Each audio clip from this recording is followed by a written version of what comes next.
नमस्कार दोस्तों, welcome back to let's study YouTube channel. इस वीडियो में हम हिमाचल प्रदेश के जो आईटीआई में इंस्ट्रक्टर की भर्ती होती है उसके बारे में हम बात करेंगे। इसके रिगार्डिंग आपके बहुत सारे कमेंट्स आते हैं और ये वो भर्ती है जो 2022 की एचपीएसएससी हमीरपुर की लास्ट एडवर्टाइजमेंट में भी अलग अलग पोस्ट कोड के माध्यम से आपको देखने को मिली थी। जैसा कि आप जानते हैं कि 2022 की जो भी भर्तियां लास्ट एडवर्टाइजमेंट में एचपीएसएससी हमीरपुर ने एडवर्टाइज करी थी उनको विड्रॉन किया जा चुका है, तो इंस्ट्रक्टर की भर्तियां भी विड्रॉन हो चुकी हैं। आगे अगर आप पूछोगे कि क्या नई भर्तियां उम्मीद कर सकते हैं, देखिए सरकार कैबिनेट से भी अप्रूव कर चुकी है। रिक्विजिशन में जो जो वैकेंसी थी वो भी आपको दिखा चुका हूँ। पिछले 6 महीनों से हमने लगातार इंस्ट्रक्टर भर्ती की बात करी है, लेकिन सरकार ने इनको होल्ड पे रखा है।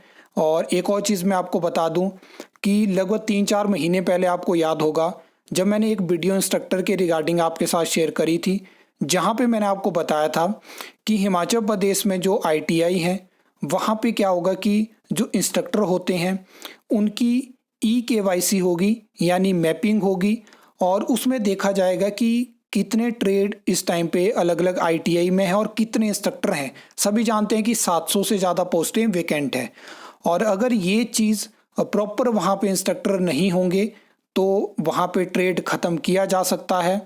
और लगभग 5-6 महीने के बाद वो मैपिंग कंप्लीट होने वाली है। लेकिन यहाँ पे हिमाचल प्रदेश में इंस्ट्रक्टर भर्ती ना होने से जो है वो 5000 सीटें आईटीआई की ख़त्म हो चुकी हैं। ये आंकड़ा और बढ़ने वाला है, पूरा डिटेल में हम बात करते हैं। तो देखिए हिमाचल प्रदेश में इस टाइम पे ये स्थिति बन चुकी है कि जो आईटीआई हैं वो मतलब 5000 सीटें बहुत ज़्यादा होती हैं, ये ख़त्म हो चुकी हैं। तो आईटीआई बंद होंगे, बहुत सारे ट्रेड बंद हो जाएंगे। आगे अगर हम बात करें तो इसका मुख्य कारण है कि हिमाचल प्रदेश में इंस्ट्रक्टर की भर्ती नहीं करी गई। पिछली सरकार ने इस चीज़ को ध्यान में रखा, उन्होंने नए आईटीआई भी खोले थे और भर्ती एडवर्टाइज करी, लेकिन वर्तमान सरकार ने भी उसको आगे प्रोसीड करने की कोशिश नहीं करी। अब क्या है कि गेस्ट फैकल्टी से या एक इंस्ट्रक्टर 2-2 3-3 ट्रेड में पढ़ाएगा तो वो चीज़ें भी नहीं चल सकती हैं, क्योंकि केंद्र सरकार तो मैपिंग करवाएगी।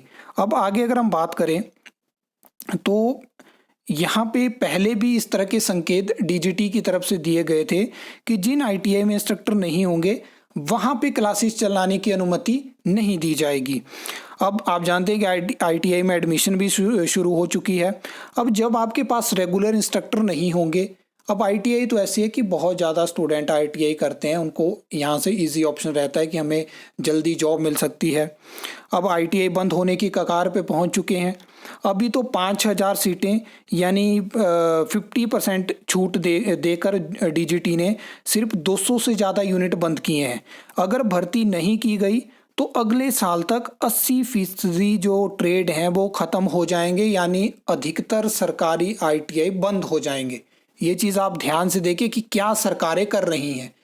ये चीज़ 6 महीने पहले पता होने के बाद भी सरकार ने इंस्ट्रक्टर भर्ती को एडवर्टाइज नहीं करवाया। आगे सुनिए। अब सरकार के मंत्री कह रहे हैं, जिनके पास ये डिपार्टमेंट ये विभाग है, कि पुरानी सरकार ने, जो पहले सरकार थी उसने आईटीआई तो खोली लेकिन इंस्ट्रक्टर भर्ती नहीं करी, ये स्थिति उत्पन्न हुई। 120 पदों को भरने की मंजूरी दे दी गई है, जल्दी शुरू की। देखिए ये पिछले कई सालों से यही खबरें हमें देखने को मिली हैं।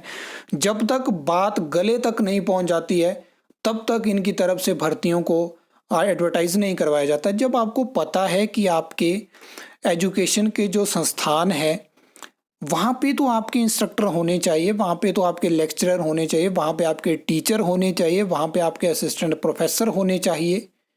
इन चीज़ों का सरकार क्यों ध्यान नहीं रखना चाहती है, ये चीज़ है। अब देखते हैं कितने जल्दी ये आईटीआई इंस्ट्रक्टर भर्ती को एडवर्टाइज करते हैं। बहुत बुरे हालात हो चुके हैं, स्कूल तो बंद ही हो रहे थे, कॉलेज भी बंद हो रहे थे, अब आईटीआई भी बंद होने की कगार पे पहुंच चुके हैं। तो मतलब आपको बेसिक कोई डिप्लोमा डिग्री ट्रेनिंग करने के लिए अब स्टेट के बाहर जाना पड़ेगा, मुझे तो ऐसा लग रहा है कि अगर प्रॉपर यहाँ पे स्कूल भी इतने सारे बंद हो गए तो ऐसा ना हो कि आने वाले टाइम में आपको स्कूलिंग के लिए भी दोबारा जैसे पहले टाइम होता था कि अपने घर से 25-30 किलोमीटर दूर आपको स्कूल पढ़ने के लिए जाना पड़े। तो ये चीज़ें होने वाली है और इनका सारे जो क्रेडिट है वो सरकारों को जाता है, चाहे वो बीजेपी की हो चाहे वो कांग्रेस की हो, इन सबको क्रेडिट जाता है।